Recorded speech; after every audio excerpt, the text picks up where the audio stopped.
Students, तो हम लोग स्टार्ट करते हैं आज की अपनी क्लास। जैसा कि पिछली क्लास में आपने 3D ज्योमेट्री पढ़ा, तो उसमें मैंने आपको कोऑर्डिनेट एक्सिस के बारे में बताया। कोऑर्डिनेट एक्सिस के बाद हम लोगों ने बात की ऑक्टेंट के बारे में। ऑक्टेंट के बाद हम लोगों ने देखा हर एक ऑक्टेंट में एक्स वाई जेड का साइन क्या होता है।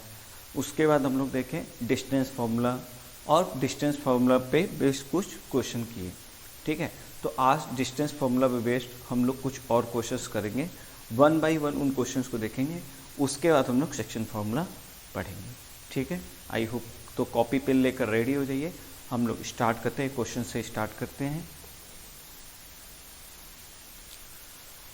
तो ये है हमारा question, prove that a 0,7 10 b -1,6,6 and c -4,9,6 are vertices of right angle triangle. तो ये आपके वर्टेक्स दिए हुए हैं, तो देखते हैं। सबसे पहले देखिए सोल्यूशन, ऐसे क्वेश्चन कैसे सॉल्व करते हैं। ऐसे क्वेश्चन सॉल्व करने के लिए सबसे पहले ए बी डिस्टेंस निकाल लेते हैं। ए बी डिस्टेंस देखो क्या हो जाएगा 0 + 1 का होल स्क्वायर, 7 - 6 का होल स्क्वायर प्लस 10 - 6 का whole square.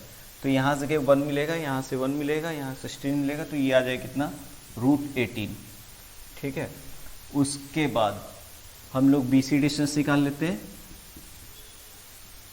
B C distance निकालने क्या हो जाएगा देखिए, -1 + 4 का होल स्क्वायर और 6 - 9 का whole square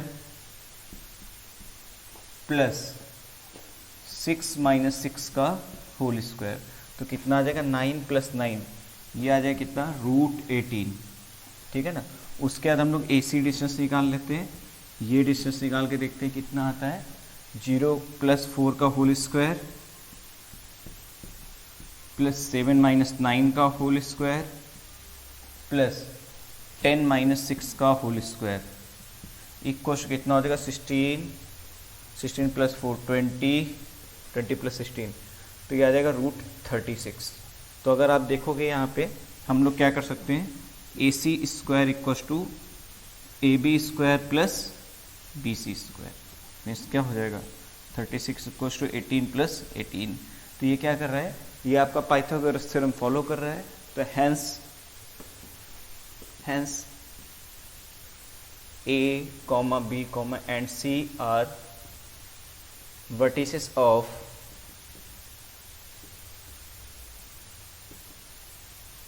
right angled triangle। I hope आपको ये प्रॉब्लम समझ में आ गई होगी। इसको अच्छे से नोट कर लीजिए आप लोग कॉपी में, और इसके आगे हम लोग नेक्स्ट क्वेश्चन की बात करेंगे। इसको अच्छे से नोट कर लीजिए, आप लोग देख लीजिए। अगर कहीं नहीं समझ में आया तो एक बार वीडियो को बैक करके देख लेंगे, तो आपको समझ में आ जाएगा। ठीक है, तो नोट कर लिए होंगे। तो चलिए इसके बाद हम लोग देखते हैं अपना नेक्स्ट क्वेश्चन।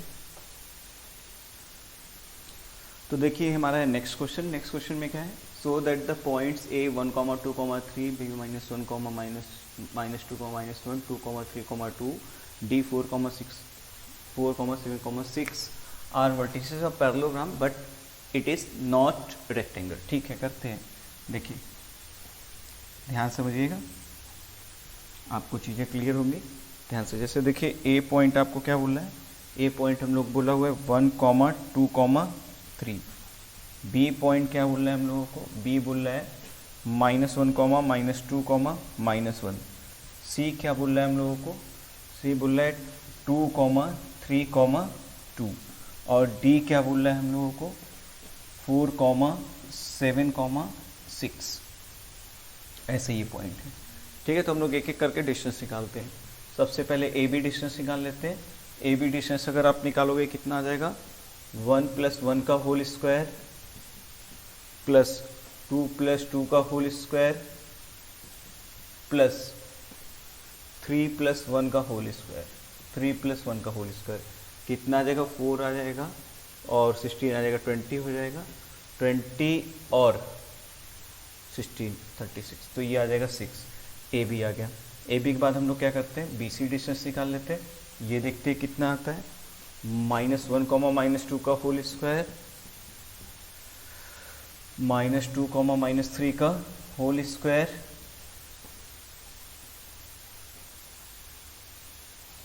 -1, -2 का होल स्क्वायर -2, हाँ ठीक है, और 2 + 1 का होल स्क्वायर। तो देखिए कितना आ जाएगा यहाँ से 9 प्लस ये 25 34 + 9, तो ये आ जाएगा कितना √43। ठीक है, बीच के बाद हम लोग डिस्टेंस निकालते हैं, सी डी निकालते हैं।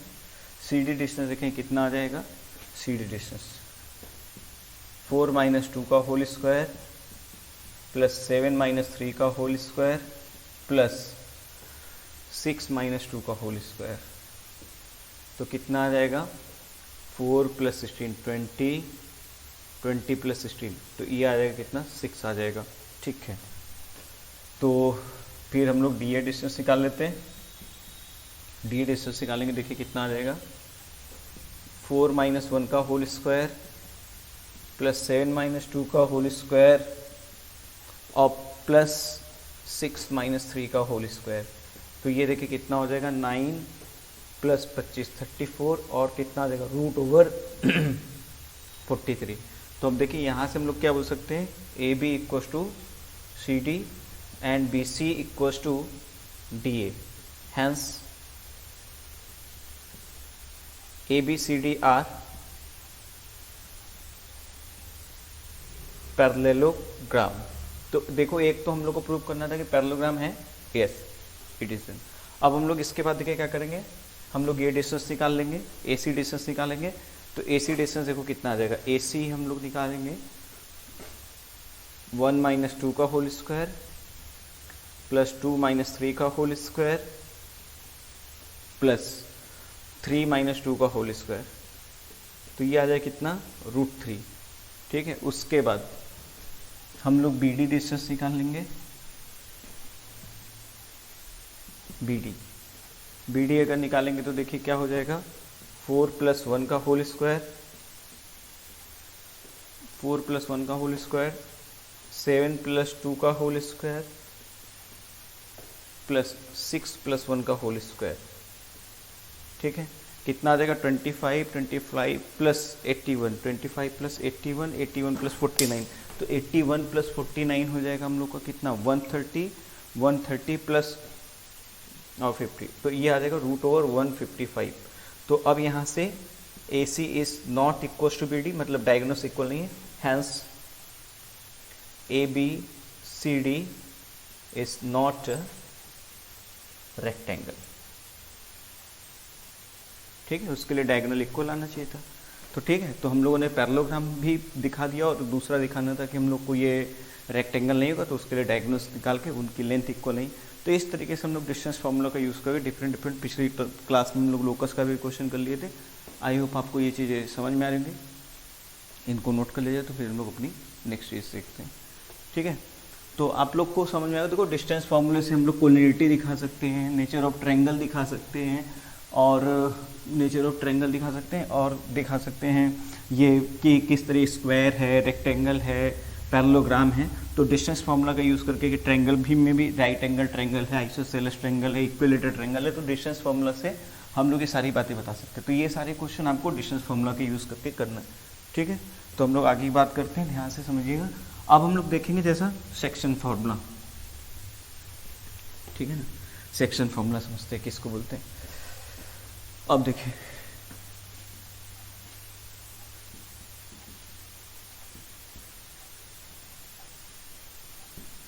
ठीक है, सेक्शन फार्मूला देखिए, सेक्शन फार्मूला में दो होंगे, एक इंटरनल डिवीजन का होगा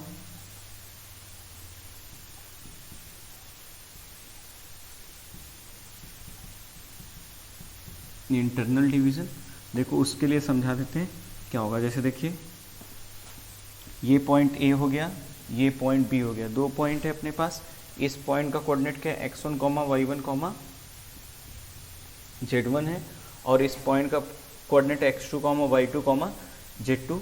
एक पॉइंट इन लोग पास P है जो A और B को m/n में डिवाइड कर रहा है। तो अगर m/n में डिवाइड करता है तो देखिए सेक्शन फॉर्मूला से P पॉइंट का कोऑर्डिनेट कैसे लिखेंगे। P पॉइंट से देखिए जो इधर वाली चीज़ है इसका मल्टीप्लाई इससे करेंगे और जो इधर वाली चीज़ है इसका मल्टीप्लाई इससे करेंगे। तो इसका मल्टीप्लाई कितना हो जाएगा mx2 + nx1 / m + n, my2 plus N Y one upon M plus N, और यहाँ पे आ जाएगा M Z two plus N Z one upon M plus N. ये हमारा इंटरनल डिवीजन का फॉर्मूला हो गया, ठीक है, क्लियर। अब देखिए यहीं पे अगर हमारा डिवीजन क्या होगा, सेकेंड एक्सटर्नल होगा। देखो अभी पॉइंट क्या लगा, इन बिटवीन। अब जब पॉइंट आउटसाइड लाई करेगा एक्सटर्नल डिवीजन होगा, तो उसके लिए फॉर्मूला क्या होगा वो देखते हैं। देखिए उसके लिए फॉर्मूला बहुत टफ सा नहीं याद करना है, सिंपल सा आपको कैसे याद कर लेना है कि इसमें जहाँ जहाँ पे प्लस है वहाँ पे माइनस आ जाएगा।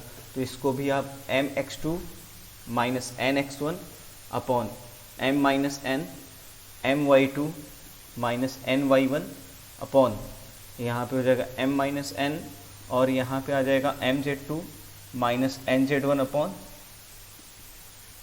M minus N. तो ये हमारा एक्सटर्नल डिवीजन का फॉर्मूला हो गया। जैसा स्ट्रेट लाइन में भी आप लोगों ने पढ़ा होगा, तो वहाँ पे एक्स वाई दो कोऑर्डिनेट होते हैं, तो यहाँ पे एक तीसरा कोऑर्डिनेट आ जाता है जिसको हम लोग जेड कोऑर्डिनेट बोलते हैं, ठीक है ना। इस तरीके से आप इंटरनल डिवीजन और एक्सटर्नल डिवीजन का फॉर्मूला याद कर लीजिए। अच्छा, एक चीज़ और ध्यान से समझेंगे कि देखो अब मेरी बात यहाँ से, तो एक तो ऐसे अगर को पॉइंट दिया हुआ है तो इस तरीके से फॉर्मूला लगा के हम लोग क्वेश्चन सॉल्व कर सकते हैं, ठीक। अब यहीं पे एक चीज़ मैं आपको और समझाता हूँ।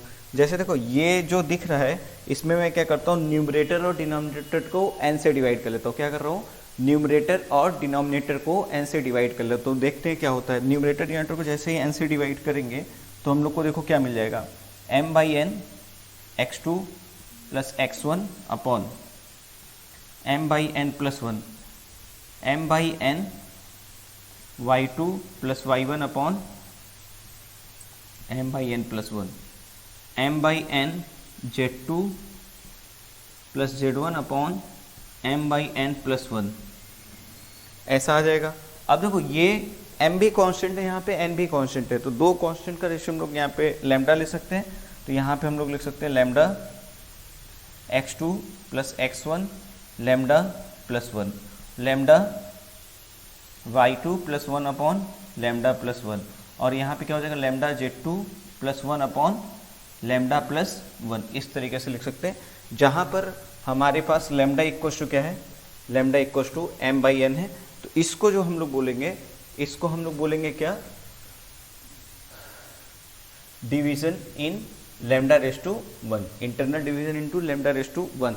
और उसी तरह अगर हम लोग इसमें करेंगे तो यहाँ पे भी आप लैम्डा ले सकते हैं, यहाँ पे भी m बाई एन को डिवाइड कर ले, माइनस एन से डिवाइड कर लो, तो minus m by N x two plus x one minus m by N plus one minus m by N Y two plus Y one upon minus m by N plus one, और minus m by N Z two plus Z one upon minus m by N plus one.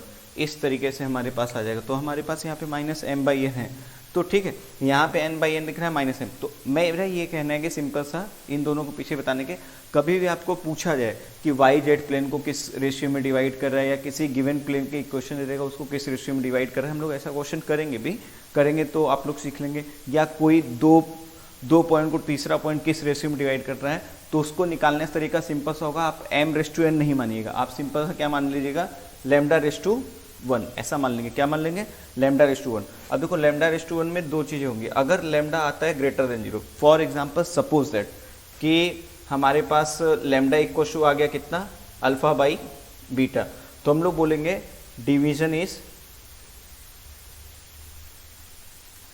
Is internal alpha race to beta. और यहीं पे अगर lambda less than zero गया, for example lambda equal to आ जाएगा minus alpha by beta, तो हम लोग क्या बोलेंगे, division is external alpha race to beta. ये माइनस साइन नहीं लिखेंगे हम लोग यहाँ पे। देखो पॉजिटिव लैम्डा की वैल्यू ये डिफाइन करेंगे डिवीजन इंटरनल है, और निगेटिव वाली वैल्यू डिफाइन करेंगे जो डिवीजन जो है आपका कैसा है, एक्सटर्नल है। क्लियर। तो आप इनको एक बार नोट कर लीजिए अच्छे से कॉपी में, फिर अभी हम लोग जैसे जैसे क्वेश्चन करते जाएंगे तो आप यहाँ से सीखते जाएंगे, और मैं फिर इनका बताता जाऊँगा कि इनका यूज़ कहाँ कहाँ पे करना है। क्वेश्चन के थ्रू ही हम लोग धीरे धीरे समझते जाएंगे कि इसका यूज़ कब कहाँ कैसे करना है। क्लियर है। तो आप इनको नोट कर लीजिए। तो इसके बाद मैं क्वेश्चन करना स्टार्ट करता हूँ। एक बार एक बार वीडियो पीछे करके भी देख लीजिएगा, चीज़ें आपको समझ में आ जाएंगी और जैसे जैसे हम लोग क्वेश्चन करेंगे चीज़ें आपको और क्लियर होती जाएंगी। ठीक है ना, आप इनको नोट कर लीजिए, इनको नोट कर लीजिए, फिर हम लोग क्वेश्चन करते हैं। अच्छे से नोट कर लो। तो हम लोग ये एक क्वेश्चन देखते हैं। Find the coordinates of the point which divides the line segment joining the points a -2,3,5 and b 1,-4,6 in the ratio first 2:3 internally, second 2:3 externally. ठीक है, ध्यान समझते हैं क्वेश्चन कैसे करते हैं। देखिए फर्स्ट करना है, आप सिंपल सा देखिए क्या बोल रहा है, आपके पास दो पॉइंट है। पॉइंट क्या है, a है -2,3,5 है और b है, b क्या है 1,-4,6 है और यहाँ पर कितना है p है। इसको किस रेशियो में डिवाइड कर रहा है 2:3। तो p पॉइंट का देखिए कोऑर्डिनेट हम लोग कैसे लिखेंगे, ध्यान समझिएगा। इधर का मल्टीप्लाई इधर होगा, यानी क्या हो जाएगा 2 × 1 और इसका मल्टीप्लाई इसमें होगा, तो ये कितना हो जाएगा 3 × -2 और अपॉन में क्या हो जाएगा अपने पास 2 + 3। फिर इसका मल्टीप्लाई इससे होगा, यानी कितना हो जाएगा 2 × -4 प्लस इसका मल्टीप्लाई इससे होगा, ये कितना हो जाएगा 3 × 3 और अपॉन में 2 + 2। उसके बाद देखिए इसका मल्टीप्लाई इससे होगा, कितना हो जाएगा 2 × 6 प्लस 3 × 5 और यहाँ पे कितना हो जाएगा 2 + 3। तो कितना आ जाएगा अपने पास हो जाएगा, ध्यान समझिए 2 - 6 अगर हम लोग करेंगे तो 2 में से 6 माइनस हो जाएगा, कितना बचेगा -4/5। यहाँ पे देखिए -8 + 9, -8 + 9 करेंगे, यहाँ पे 3 रहेगा, -8 + 9 करेंगे तो ये कितना हो जाएगा 1/5। और यहाँ पे देखिए 2 × 6 12 + 15, तो 12 + 15 कितना हो जाएगा 12 + 15 हो जाएगा 27/5। ये आपका इंटरनल डिवीजन का आ गया। एक्सटर्नल के लिए क्या बताऊँ, जहाँ जहाँ पे प्लस रहेगा वहाँ पे हम लोग माइनस लगा देंगे, यानी उस केस में क्या हो जाएगा, सेकंड के लिए आंसर जो हो जाएगा वो हो जाएगा 2 × 1 -3 × -2 अपॉन 2 - 3, फिर कितना हो जाएगा 2 × -4 -3 × 3 अपॉन 2 - 3 और 2 × 6 -3 × 5 अपॉन कितना हो जाएगा यहाँ पे 2 - 3। तो इसको भी निकाल लेते हैं, देखते हैं क्या पॉइंट आता है। 2 और +6, 2 + 6 कितना हो जाएगा 8, तो ये हो जाएगा कितना -8 आ जाएगा। यहाँ पे देखिए कितना हो जाएगा -8 - 9, -8 - 9 -17 अपॉन ये कितना हो जाएगा 17 और फिर कितना हो जाएगा 12 - 15, तो -3 और +1, तो ये आ जाएगा 3, तो -8, 17, 3 ये हमारा पॉइंट हो जाएगा। तो इसको नोट कर लीजिए, ये इंटरनल डिवीजन का पॉइंट हो गया। एक्सटर्नल का कैलकुलेशन एक बार चेक कर लीजिए। मान लीजिए कहीं कभी कभी हम लोग ऑनलाइन वीडियोस जब बनाते हैं तो कभी कभी कहीं पे कैलकुलेशंस मिस हो जाती है, तो एक बार आप लोग कैलकुलेशन चेक कर लीजिए, कहीं कोई कैलकुलेशन की गड़बड़ी हो तो बता दीजिए, अदरवाइज आप ये सिंपल सा फॉर्मूला लगाकर हम लोग निकाल लेंगे। ठीक है, आप इनको नोट कर लीजिए। हम लोग नेक्स्ट पॉइंट की ओर नेक्स्ट क्वेश्चन की ओर मूव करते हैं।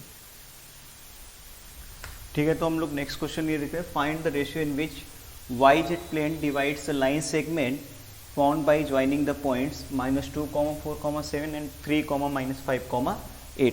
कभी भी ऐसा क्वेश्चन आए आप इस तरीके से करिएगा, ध्यान से जैसे समझा रहा हूँ। Solution, let A -2,4,7 and B 3,-5,8 point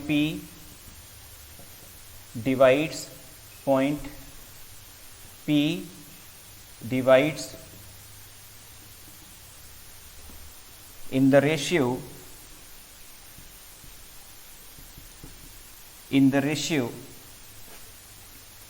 λ/1। मैंने क्या लेट कर लिया, किस रेशियो में डिवाइड करें, λ/1 में, इस तरीके से जूम कर लिया।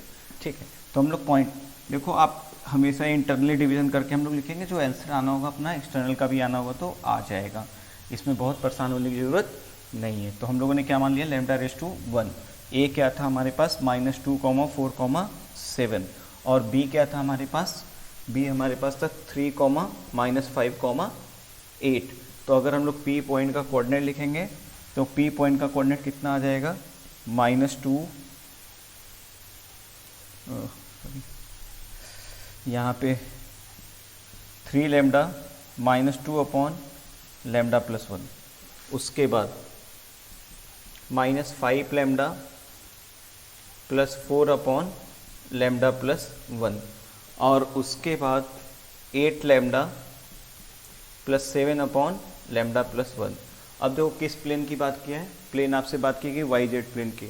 तो फॉर वाई जेड प्लेन आपको दिखेगा, पिछली क्लास के नोट्स में मैं लिखवाया हूँ, for Y Z plane X coordinate is 0। तो हम लोग क्या करेंगे, एक्स कोऑर्डिनेट को 0 के इक्वल करेंगे, 3 lambda -2 upon lambda plus 1 equals to 0। तो इधर से लैम्डा की वैल्यू कितनी आ जाएगी, लैम्डा की वैल्यू आ जाएगी 2/3। तो क्या बोलेंगे हम लोग, 2�3 इंटरनली। और अगर यही निगेटिव आया होता तो हम लोग बोलते क्या, 2�3 एक्सटर्नली। आई होप आपको समझ में आ गया। अच्छा, मान लीजिए कभी कभी पूछ लेगा कि ये जो पॉइंट है किस जो रेशियो में डिवाइड कर रहा है इनको, मतलब वाई जेड पे, तो वाई जेड पे वो पॉइंट क्या होगा, तो उसको निकालने के लिए क्या करेंगे, जो ही आपके पास लैम्डा की वैल्यू आई है, लैम्डा इक्वल कितना है हमारे पास 2/3 आया है, तो लैम्डा की इस वैल्यू को हम लोग उठा करके यहाँ पे पुट कर देंगे। यहाँ पे जैसे ही पुट करेंगे पूरे में, तो हमारे पास जो पॉइंट निकल के आएगा वो वाई जेड पे वो पॉइंट होगा जो इस रेशियो 2:3 में डिवाइड करा। तो अगर कभी ऐसा क्वेश्चन एक्सटेंड करके पूछे तो आप लोग उसको भी कर लीजिएगा, इसको ध्यान से नोट कर लीजिए। तो फिर हम लोग इसके बाद नेक्स्ट क्वेश्चन में बात करते हैं। वीडियो को एक बार पीछे करके भी देख लीजिएगा, आपको चीज़ें समझ में आ जाएगी। इसको अच्छे से नोट कर लीजिए, फिर हम लोग आगे की बात करते हैं। ठीक है, नेक्स्ट क्वेश्चन करते हैं मतलब। तो देखिए अब हम लोग नेक्स्ट प्रॉब्लम देखते हैं। नेक्स्ट प्रॉब्लम में क्या है कि using section formula so that the points a 2, s 3, 4, b -1, 2, 1 and c 0, 1, 3, 2 are collinear। देखिए डिस्टेंस फार्मूला के थ्रू तो मैंने आपको बता ही दिया, और डिस्टेंस फार्मूला के थ्रू कैसे क्वेश्चन करते हो आप लोगों ने पिछली क्लास में देखा है। लेकिन अब यहाँ पे क्वेश्चन में क्या लिख दिया है, क्वेश्चन में आपको लिख दिया है यूजिंग सेक्शन फार्मूला कि हमको जो शो करना है कि पॉइंट्स कोलिनियर होंगे, हमको सेक्शन फार्मूला का यूज़ करके करना है। तो हम लोग देखते हैं कि सेक्शन फार्मूला का यूज़ करके कैसे करते हैं। ध्यान से समझिएगा इस कंसेप्ट को, इससे भी आपको हेल्प मिलेगी। ठीक है ना, तो करते हैं इसको ध्यान से। देखिए सबसे पहले हम लोग सोल्यूशन मान लेते हैं कि 2 पॉइंट है हमारे पास, ए ये हो गया 2, -3, 4 एंड बी हो गया अपन लोग के पास कितना 0, ये 0 नहीं, ये वाला ले लेते हैं -1, 2, 1।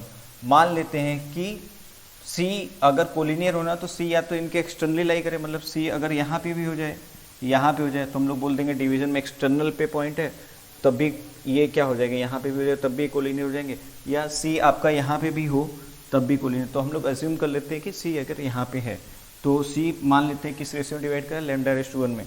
तो C का अगर हम लोग कोऑर्डिनेट लिखेंगे, C का ऑलरेडी कोऑर्डिनेट गिवन कितना है 0, 1/3, 2, लेकिन इस रेशियो का यूज़ करके λ/1 जो एज्यूम कर लिए, इस रेशियो का यूज़ करके जब हम लोग लिखेंगे तो C का कोऑर्डिनेट देखिए कितना आ जाएगा, C का कोऑर्डिनेट आ जाएगा -λ+2 अपॉन λ+1, 2 λ -3 अपॉन λ+1 और λ+4 अपॉन λ+1। तो यहाँ से C का कोऑर्डिनेट ये आया और यहाँ से C का कोऑर्डिनेट गिवन जो है क्वेश्चन में, उससे क्या 0, 1/3, 2। तो हम लोग क्या करेंगे यहाँ पे देखिए ध्यान समझिए, हम लोग -λ+2 upon λ+1 equals to 0, 2 λ -3 upon λ+1 equals to 1/3 और कॉमा λ+4 अपॉन λ+1 इक्वल्स टू 2, ऐसे कर लेंगे। तो यहाँ से देखेंगे लैम्डा की वैल्यू कितनी आ जाएगी 2, यहाँ से सॉल्व करिए कितना आ जाएगा 6 λ -9 इक्वल्स टू λ+1। तो यहाँ से भी लैम्डा की वैल्यू कितनी आ जाएगी 2, यहाँ से कितना आ जाएगा λ+4 इक्वल्स टू 2 λ+2। तो यहाँ से भी लैम्डा की वैल्यू कितनी आ जाएगी 2, और यहाँ से भी, तो तीनों प्लेसेस से हमको लैम्डा की वैल्यू 2 मिली। हैंस यानी क्या कर रहा है, जो पॉइंट C है वो A एंड B को 2:1 इंटरनली डिवाइड कर रहा है। तो यानी 2:1 हो गया, यानी ये सारे पॉइंट्स क्या हो गए कोलिनियर। अच्छा, किसी बच्चे के दिमाग में भी ये बात चल होगा, अरे सर कितना लंबा काम किया, आप तो केवल एक ही कोऑर्डिनेट लेकर के निकाल सकते थे, केवल इसी को 0 के इक्वेट कर देते आपको जो मिलती। देखो यहाँ पे क्या किया, कि तीनों का यूज़ करके हम लोग निकालेंगे। मान लीजिए कि ऐसा हो जाता, सपोज दैट कि ऐसा हो जाता कि यहाँ से लैम्डा की वैल्यू 2 मिल रही है, यहाँ से लैम्डा की वैल्यू मिल जाती 4 मिल जाती और यहाँ से लैम्डा की वैल्यू 2 मिलती, ठीक है। लेकिन अब तीनों से लैम्डा की वैल्यू सेम नहीं है, इसका मतलब वो पॉइंट इनको डिवाइड नहीं करो तब पॉइंट्स कोलिनियर नहीं होंगे। इसलिए ध्यान रखिएगा कि कोई बच्चा इस तरीके की होशियारी नहीं दिखाएगा, चालाकी नहीं दिखाएगा कि हम लोग केवल और केवल किसी एक का सॉल्व कर लेंगे। नहीं, तीनों को सॉल्व करेंगे और तीनों से लैम्डा की वैल्यू सेम आनी चाहिए, तभी हम लोग बोलेंगे कि इसको कोलिनियर है। अगर मान लो कि कोई केवल एक ही को सॉल्व करके बोल रहा है तो ये बात गलत है। तीनों को सॉल्व करें, तीनों से लैम्डा की वैल्यू, इससे लैम्डा की वैल्यू 2 और अगर इससे लैम्डा की वैल्यू 4 आ गई और इससे लैम्डा की वैल्यू, तब पॉइंट्स आपके किसी रेशियो में डिवाइड नहीं करेंगे, इसका मतलब points are not collinear. Clear, समझ में आ गई मेरी बात? ये बात दिमाग में नोट करके रखिएगा, ध्यान से अभी समझा रहा हूँ, नहीं तो क्वेश्चन में कोई बच्चा एक निकाल करेगा उसका गड़बड़ हो जाएगा। ध्यान रखेंगे मेरी बात, ठीक है? समझ में आ गया? तो चलिए हम लोग नेक्स्ट क्वेश्चन देखते हैं अपना। तो ये देखिए हमारा नेक्स्ट क्वेश्चन है, find the length of the medians the triangle with vertices इतना। अब देखिए मीडियन, तो कुछ बातें मैं आपको यहाँ पे सिखा रहा हूँ, ध्यान से सीखते जाइएगा जो बातें सिखा रहा हूँ। जैसे मान लीजिए अगर आपको कोई 2 पॉइंट दिया हुआ है, ए x1, y1, z1 and b आपको दिया हुआ है x2, y2, z2। इस तरीके से हमारे पास 2 पॉइंट दिया हुआ है और अगर इन दोनों पॉइंट्स का मिड पॉइंट लिखना है, मतलब ये हो गया a हो गया और ये हो गया आपका b हो गया और यहाँ पे क्या हो गया m हो गया। तो जो m पॉइंट का कोऑर्डिनेट a आपका क्या है x1, y1, z1 और b आपका क्या है यहाँ पर x2, y2, z2 है, इसका मिड पॉइंट है ये m है। तो m का जो कोऑर्डिनेट होगा x1 प्लस x2/2 होगा, y1 प्लस y2/2 होगा और z1 प्लस z2/2 होगा, ऐसा होगा।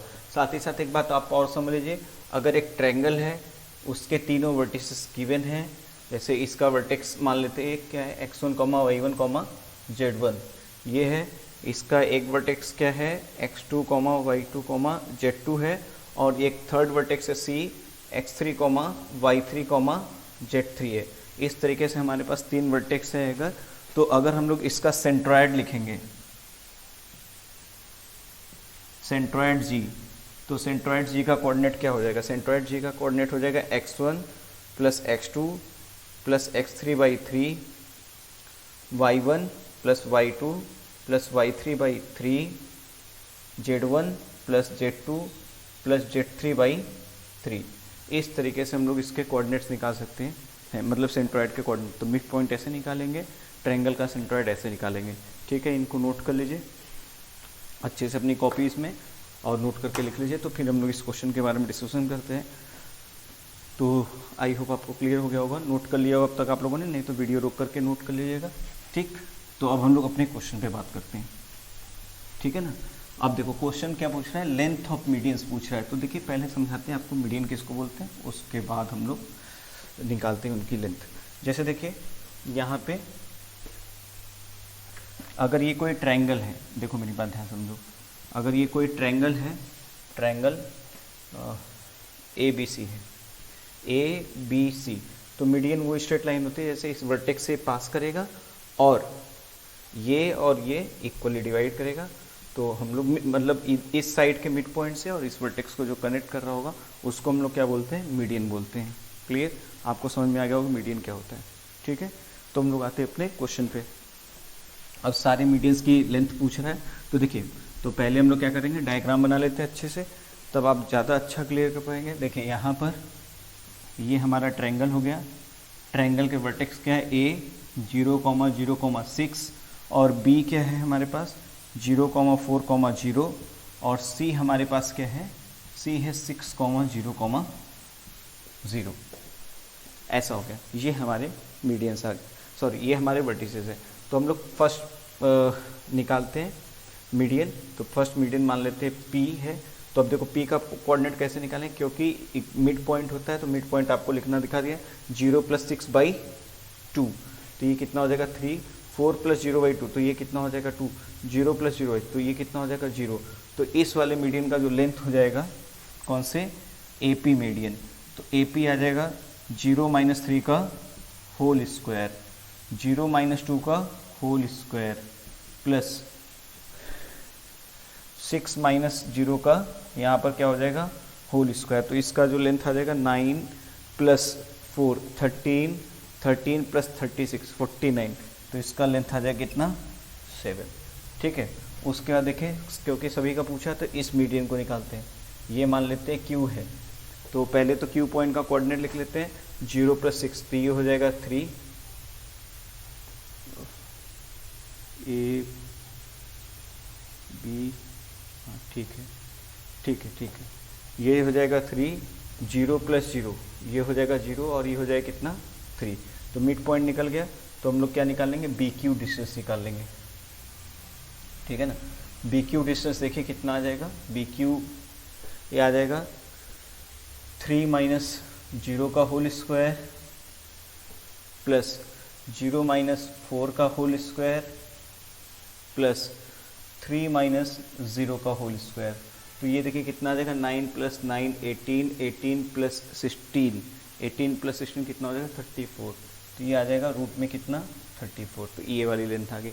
उसके बाद देखिए ये हम लोग C से इसको लेट कर लेते हैं R, तो R का कोऑर्डिनेट निकाल लेते हैं 0 प्लस 0 ये 0 आ जाएगा और ये कितना आ जाएगा 4 प्लस 0 ये कितना हो जाएगा 2 आ जाएगा और ये कितना आ जाएगा 3 आ जाएगा। इन दोनों के बीच का डिस्टेंस निकाल लेते हैं, डिस्टेंस हम लोग निकाल लेते हैं CR डिस्टेंस निकाल लेते हैं, तो CR डिस्टेंस निकालेंगे तो कितना हो जाएगा 0 माइनस 6 का होल स्क्वायर, फिर क्या आ जाएगा 2 माइनस 0 का होल स्क्वायर, फिर कितना आ जाएगा 3 माइनस 0 का होल स्क्वायर, तो ये कितना आ जाएगा 36 प्लस 4 36, तो ये आ जाएगा कितना ये 7 आ जाएगा।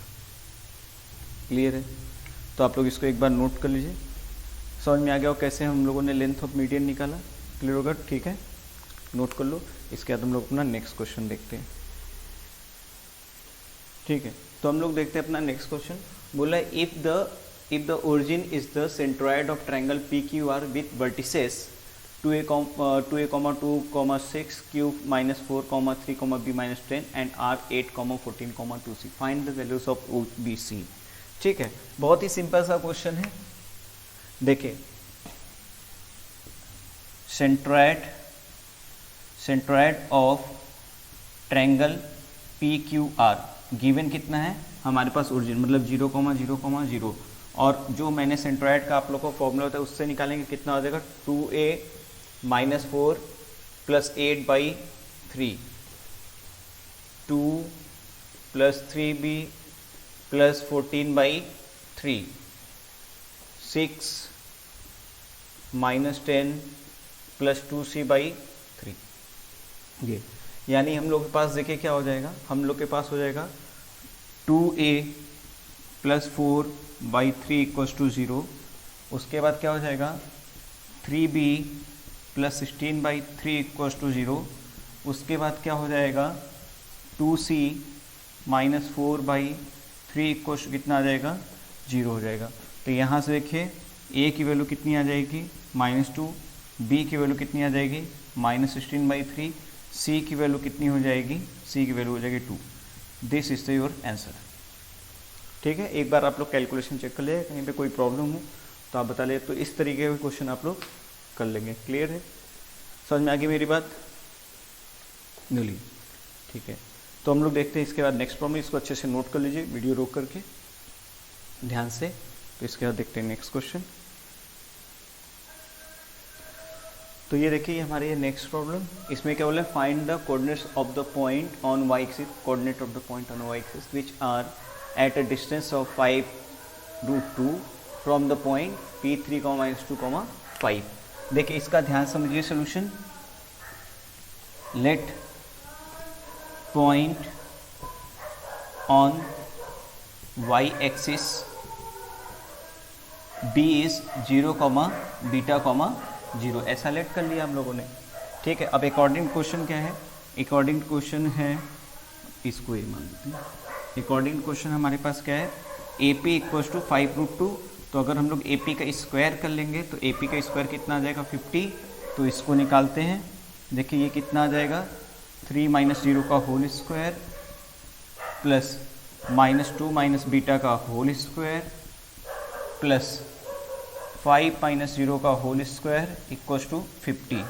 ठीक है, तो यहाँ से कितना आ जाएगा, बीटा प्लस 2 का होल स्क्वायर। तो बीटा प्लस 2 का होल स्क्वायर माइनस होगा, ये 25 बचेगा, 25 में से 9 माइनस होगा, कितना बच जाएगा, 16 बच जाएगा।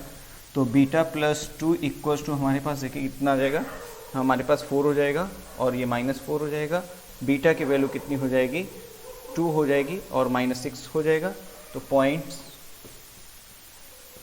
पॉइंट ऑन वाई एक्सिस क्या हो जाएगा, देखिए एक पॉइंट आपका जो हो सकता है वो हो जाएगा 0,2,0 हो सकता है, एंड एक और पॉइंट क्या हो सकता है 0,6,0 हो सकता है। ठीक है, ये आपका हो गया आंसर। तो ये काफ़ी आसान चैप्टर है और अगर इसके क्वेश्चन आप करने बैठेंगे तो हो सकता है कि घंटे भर के भीतर ही आपके एनसीईआरटी के सारे क्वेश्चन हो जाएंगे। देखिए कुछ बच्चों को मैं अभी फिर से एक बार समझा रहा हूँ लास्ट में कि देखिए अभी हम लोगों ने जो लिमिट पढ़ी हुई है केवल और केवल 11th लेवल की पढ़ाई है, बोर्ड लेवल की, जिससे आपके 11th के क्वेश्चन सॉल्व हो जाए, स्कूल के एग्जाम दे उसमें आप सफ़र न करें। ठीक है, जब हम लोग 12th में पहुंचेंगे तो बहुत ज़बरदस्त लेवल पे लिमिट पढ़ाई जाएगी, वहाँ पे आपको ITR से प्रॉब्लम करना है। बहुत सारे बच्चों को मैं देखा हूँ जो डाउट्स में भेज रहे हैं वो ITJ के पूछे हुए या बहुत टफ वाले क्वेश्चन, तो उनको अभी आप नहीं करें, उनके लिए भी आपको बहुत सारी टेक्निक सीखनी है, बहुत सारी चीज़ें जाननी है, जो कि हम बार बार क्लासरूम में बोलते रहे पढ़ाते समय कि हम लोग ऊपर की बहुत सारी टेक्निक्स अभी डिस्कस नहीं किए, अभी हम लोग केवल नॉर्मल लिमिट पढ़े हुए हैं। ठीक है, तो आप लोग उतनी पे। ठीक है, तो आज का मेरा ये 3D ज्योमेट्री भी आपका ख़त्म हुआ। इसके बाद आपके नेक्स्ट चैप्टर कंटिन्यू होगा। देखिए आप लोग को पढ़ा के अच्छा लगा, आई होप कि आपको भी पढ़ के अच्छा लगा होगा। सभी लोग मस्त रहिए, सेफ रहिए। Thank you very much.